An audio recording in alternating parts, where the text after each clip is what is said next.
What's up everybody, D-Man back. Welcome to a brand new video, and today we're going to be doing another Godzilla -1 news roundup. In this video we will be continuing our chronological journey through the release and development of Godzilla -1 and its subsequent sequel by talking about events that happened in July of 2024. Let's bring on the new year with another chill Godzilla -1 news roundup.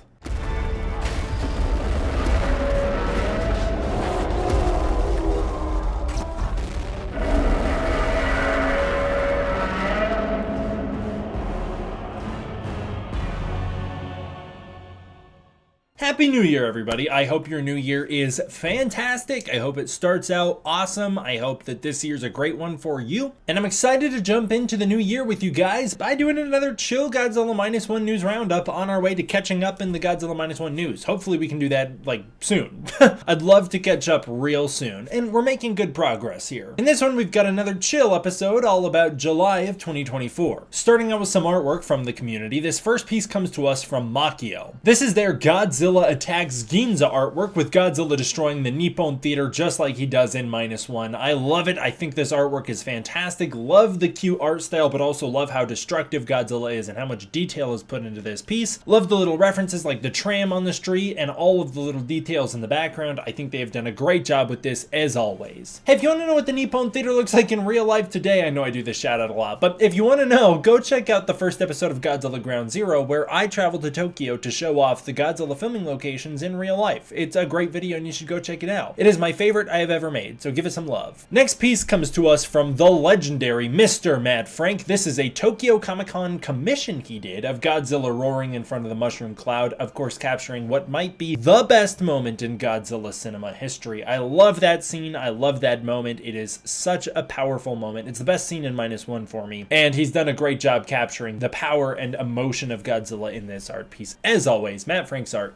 continues to be awesome. This one is from GNA, titled Farewell My Fleeting Friend. Now this isn't Godzilla -1, but I wanted to show it off because this was their final piece for 2024. So I wanted to show it off, much like how this is actually the final big video I'm recording for 2024. I wanted to shout this one out and show it off here because it's the final art piece of 2024. Toho released some Godzilla wine of all things. This is from Shizuku, Japan, and there is a Shin Godzilla in the Godzilla -1 wine. The Shin Godzilla bottle is purple and it is titled Purple Rain. It comes with wine glasses, Godzilla pins, and a Godzilla 70 box. There is a matching set for Godzilla -1 that comes in a Godzilla box. It is a Kasane Blue Sweet Wine. I am not a wine guy, so I'm sure I would not enjoy those, but what I do enjoy is this next thing. These are some magnets and fans released for -1, and while the magnets are neat and all, the fans are what I think is really cool. Those are beautiful. So not only is there Godzilla -1, but there's also Destroy All Monsters and Godzilla Classic. I love the Godzilla -1 fan though. I think that is a beautiful piece of art right there, and also it would be very useful on a hot day. Ghost X Ghost released a Godzilla screen printed poster, and it truly is fantastic. From inside the cockpit of the Shinden flying in at Godzilla, this is an epic art piece right here. I love it. That's so cool. Uniquolo, I don't know how to say it, Uniquolo released some Godzilla merchandise. First of all, they have this little art of Godzilla holding their logo, which I think is really cute, but they did release some Godzilla art. There's some 70th anniversary, so there's a Godzilla 54, Terror of Mechagodzilla, Godzilla -1, and many more. I actually think they're the ones who released the Godzilla Raids Again shirt that I showed off in a previous video that I was wearing, but I don't know. It's in the laundry right now, so I can't really check. But I really like these. I really like these a lot. Kotspa released some Godzilla -1 merch. There's this really nice jacket or overshirt. That looks really good, button up. Then there's this one, which I love so much, the Wadsumi shirt. That one is fantastic with Godzilla getting sunken. That one is my favorite of the set. A Godzilla -1 roaring shirt. And then these ones, which of course also call back to Operation Wadsumi. Same with these shirts and the bags here. Lots of fun. The Godzilla store dropped a shirt line as well. So here's this one, King of the Monsters Godzilla, showing Godzilla throughout the ages. There's one of Godzilla with the 90s Godzilla on it, saying since 1954. This -1 shirt is wonderful. I really love it, but not as much as I love this burning Godzilla in front of the moon. I think that's the moon, maybe it's the sun, but this burning Godzilla at sea shirt, I think this is gorgeous. I think that this is a beautiful shirt. I love it. I would love this design on a jacket, a really nice coat. That would be beautiful. Super 7 released this Godzilla at the Ocean shirt. If you would like to pick up this Godzilla at the Ocean shirt and this Godzilla -1 shirt, that's actually a really, really cool one of Godzilla standing there with the multicolors on it. You can go check him out, and please use super7.com/kingofkings1954 to support me and this channel. Every purchase you make, I make a small commission from it. It is a huge way to support this channel and a really nice way to support me, as well as get yourself some cool shirts and merch in the process. I would really appreciate that. Cavity Colors revealed their Godzilla 70 artwork sold on shirts featuring Godzilla 1954, 74, I think that's 94, 1999, Shin Godzilla, and -1. Wonderful artwork here. I always love the Cavity Colors art style. They've done a really good job capturing those designs. So shout out to that shirt, shout out to that artist. It's great stuff. Bottleneck NYC released this Pascal Blanche poster. This is really cool. I love it. I love the red. I love the stylistic coloring. I love how cool Godzilla looks there. I wonder what this is. It's like a figure artwork, or how did they do this? Or a 3D model? I don't know, but it's beautiful. Beautiful poster. I really love it. It also kind of looks like a blend between the Godzillasaurus and Godzilla. It's pretty freaking cool. Some wooden panel art was released by Toho. This is beautiful. This is wooden art of Godzilla -1. There's of course the posters and the key art. It just is wonderful stuff. I particularly love that key art. These are wood pieces. They're just great. The Godzilla store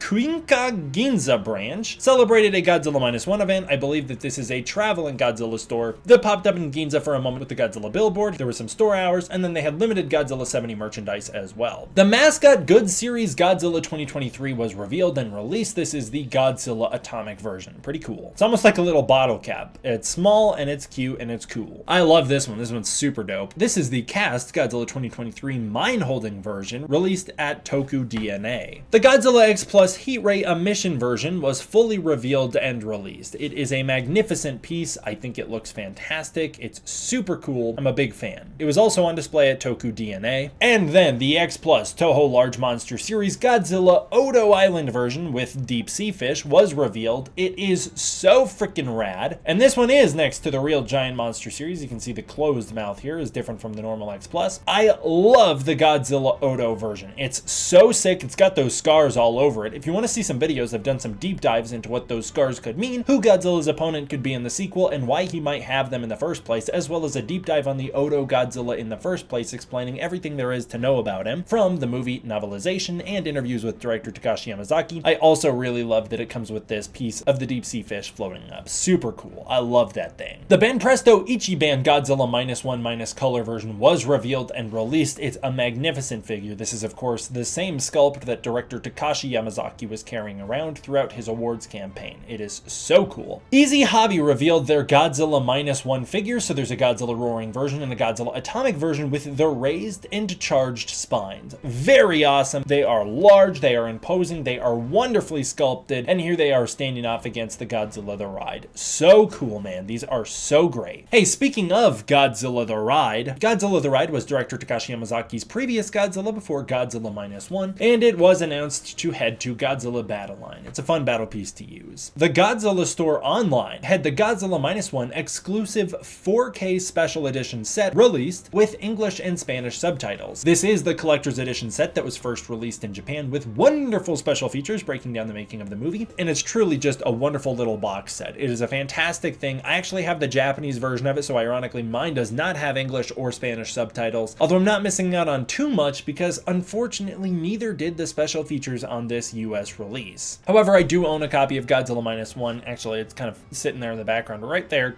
that does have English subs, so I'm still covered. And the box art on this thing was wonderful as well. Oh, if only I had hundreds of dollars to spare, because the Godzilla Minus shoes were officially announced to be on limited release. These were the Halzalma Godzilla designer shoes, which first appeared at Godzilla -1's Japanese premiere, but were made famous at the Oscars. They are incredible. Oh my god, they're so cool. I wish I could have afforded a pair. They're so wonderful. As well as a director Takashi Yamazaki modeled Godzilla -1 face tee. A designer face tee was released as well. That one is also very cool. That is very stylish. I really like that. Wonderful clothes and apparel, and I could not afford any of it. Godzilla -1 color was announced to be heading to Netflix on August 1st. You can stream it now. A Godzilla Nihonbashi Mitsukoshi main store collaboration poster was revealed. Check that out. It's beautiful. beautiful artwork. I really like that. And we actually got a peek inside here. As you can see, the Godzilla display hits the Nihonbashi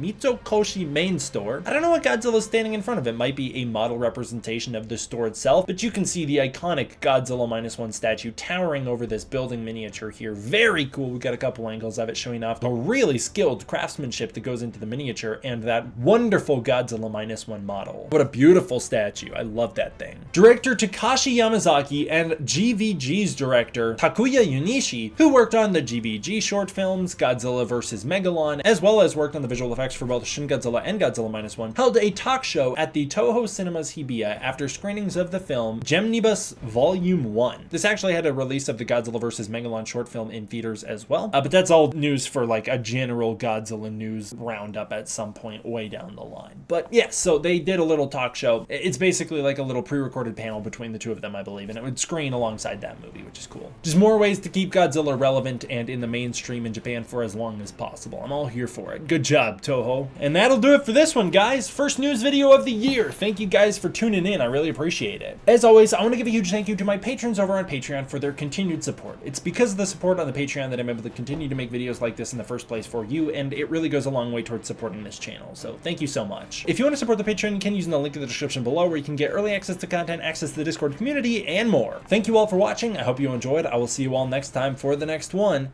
D-Man, out.